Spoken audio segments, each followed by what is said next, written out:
Hi students, I am Akhil from Physics Ki Bunyad and you are in the right place if you want to grow your knowledge on physics with video lectures, and hit the red subscribe button and press the bell icon. You are the first to know when I upload anything new. Today our topic is scalar and vector. So let's begin the session and let's start the discussion on scalar and vectors. So before we go into the topic, a detailed topic, I want to say something about why it is important to learn scalar and vectors. So what are the basic important and necessity in our day-to-day lives? So why we read, why we learn scalar and vectors? So to discuss that, I put some examples here, day-to-day life example, which realize you what are the necessity behind learning the scalar and vector. So here you found a bucket containing apple, and if I ask you to count the number of apples, then your answer may be 20, 30. Okay, so it will just simple a number. So from this I can get a complete idea how many apples are there. If you say 30 apples in the bucket, then I got the complete understanding, I got the complete answer of my question. Similarly, if I show you and if I ask you what is the temperature of your body, then if you say that it is 100 degrees Fahrenheit, 37 degrees Celsius, then I will get the complete answer to my question. So in this way we can get an information about something. But one more example, if I show you, you put some force to the box, then what is the force? If I ask you what is the force, then your reply may be 10 newtons in the direction from left to right. It means if you put 10 newton, I mean you are putting 10 newton force to the box to move it from left to right. Here to get the answer to my question, I need two things. One is the magnitude and next one is the direction. If I get both these things, then I will get the complete answer to my questions. Okay, so similarly here this is the device called anemometer, which is used for weather forecasting. Okay, this will help to measure the wind speed and the direction. So here you will get an idea how the wind blows and what are the speed and what are the direction. Once you got the direction and the magnitude of the wind speed, then we will find the weather forecasting. So for the weather forecasting we need the wind speed with its magnitude and direction. So it gives you the direction as well as the magnitude. Okay, similarly if I ask you the amount of water in the bottle, then your answer may be 7.5 liter or 5 liters. So it is just a numerical value with a unit. To get a complete understanding about the volume of the bucket, volume of, I mean the quantity of water in the bucket, it is enough if you say 7.5 liter. There is no need of the direction. We only represent the volume in the numerical value with its magnitude. So here no need to put any direction. And again if I ask you what is the flow of the water, means your answer may be it is the flow of the water is from top to down with a speed 10 km per hour.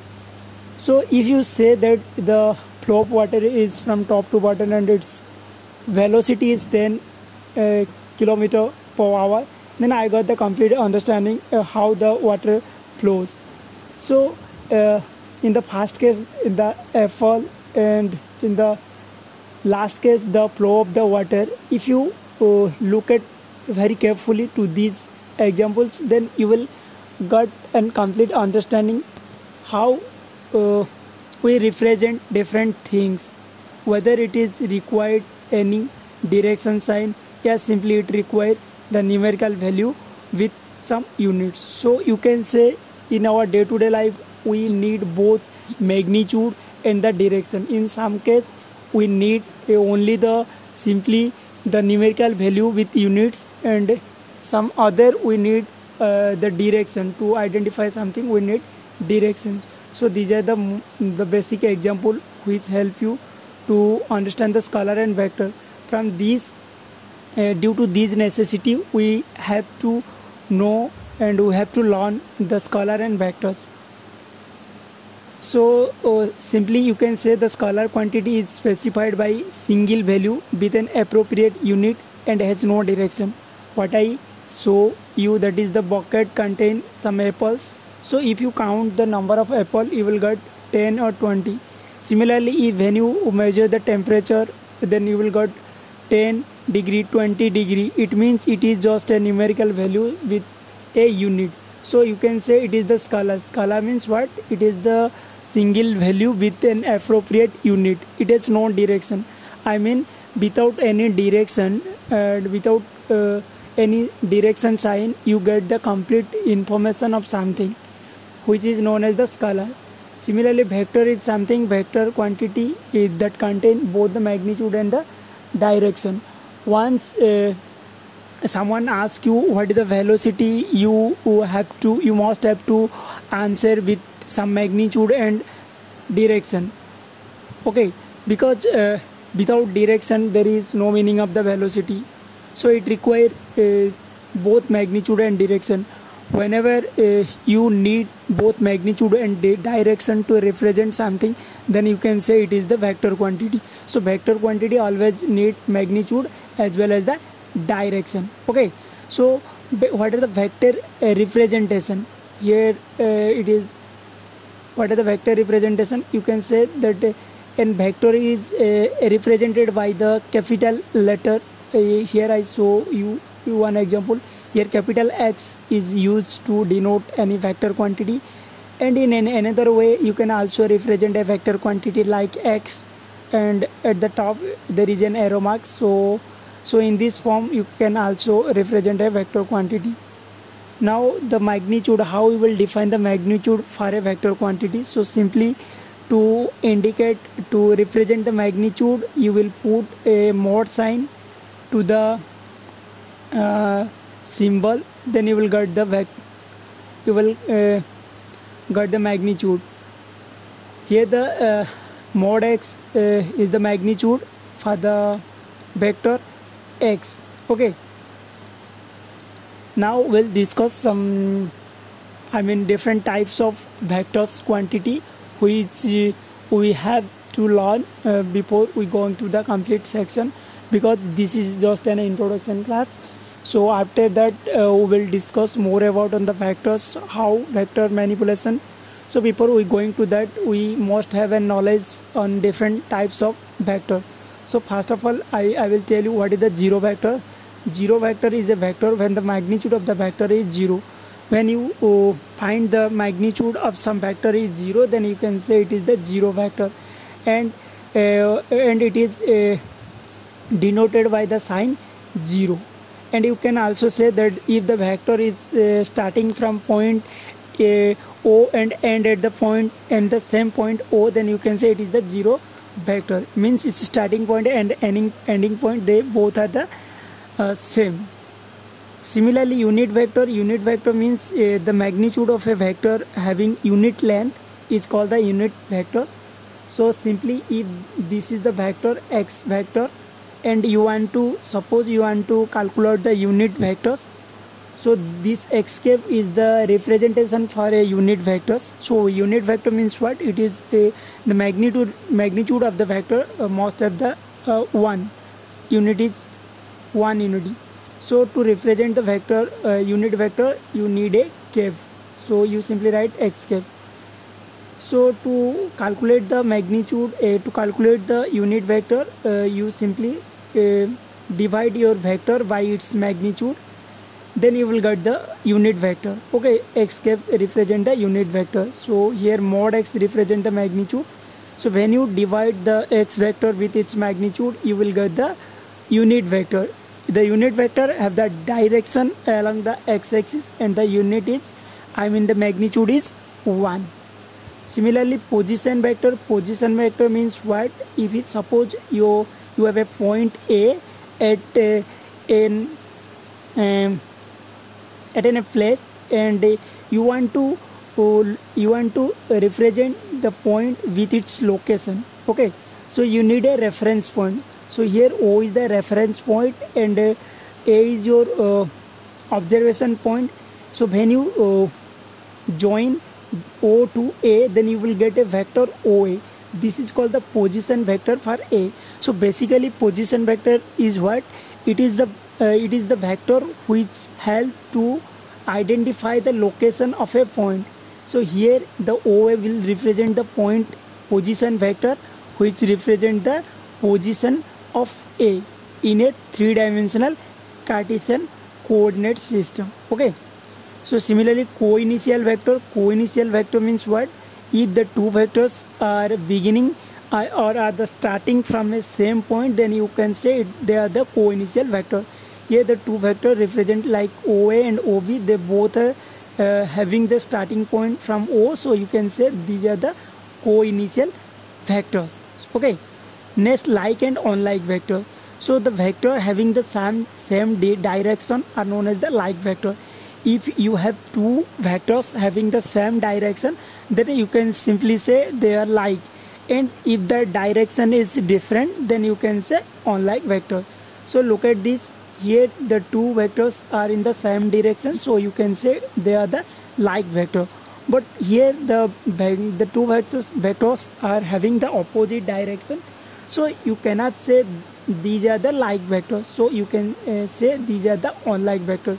So in the first case, these are the like vector. Why it is like vector? Because they both have the same direction. Once the vectors have the same direction, then you can say these are the like vector. But if the direction is not the same, then you can say unlike vector. Similarly, coplanar vector means if you have three or more vectors lying in the same plane, then you can say they are the coplanar vector. Look at the figure here. A, B, C, there are three vectors which lies on a single plane. So you can say vector A, B and C, they all are coplanar vector. Because why? They are in the same plane.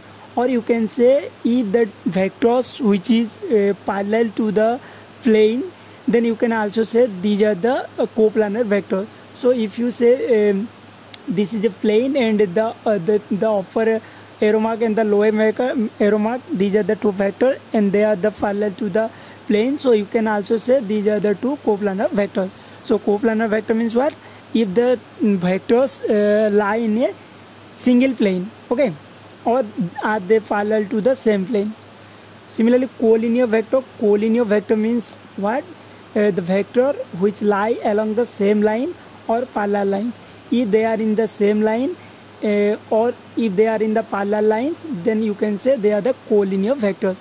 Okay, so here it shows the collinear because they here it is in the same line, here also they are in the same line, but here they are in the parallel lines, so you can say they are the parallel vector or collinear vector. Once they are in the same direction or they are in the parallel, then you can say they are the collinear or parallel vector. Similarly, next one is the equal vector. Equal vector means what? If the vector have the direction in the same direction, and if both the vector have the same magnitude, then you can say it is the equal vector. Okay, here the vector A and V both are equal because they both have the they both are in that same direction and they are having the same magnitude. So you can say they are the what? They are the equal vector. So next is the displacement vector. Displacement vector means what? If your point A is displaced from one point to another point, suppose the point here the point A move from A to B, then you can say AV is the displacement vector. Understand what do you mean by displacement vector? Displacement vector means what? When the point A moves from A to B, then you can say the displacement vector AV, and it is represented as AB at the top there is an arrow mark, AB arrow mark. Okay, so this is the displacement vector. So last one is the negative of a vector. Negative vector means what? If both the magnitude have, if both the vector have the same magnitude but different in the direction, then you can say these are the one is the negative vector to another one. Suppose A is the direction to the left and B is the direction to the right. So you can represent it B equal to minus A, because B is a same edge to the A but it is in the different direction, opposite direction to the A. That's why you can say B equal to minus A. So these all are the different kinds of vectors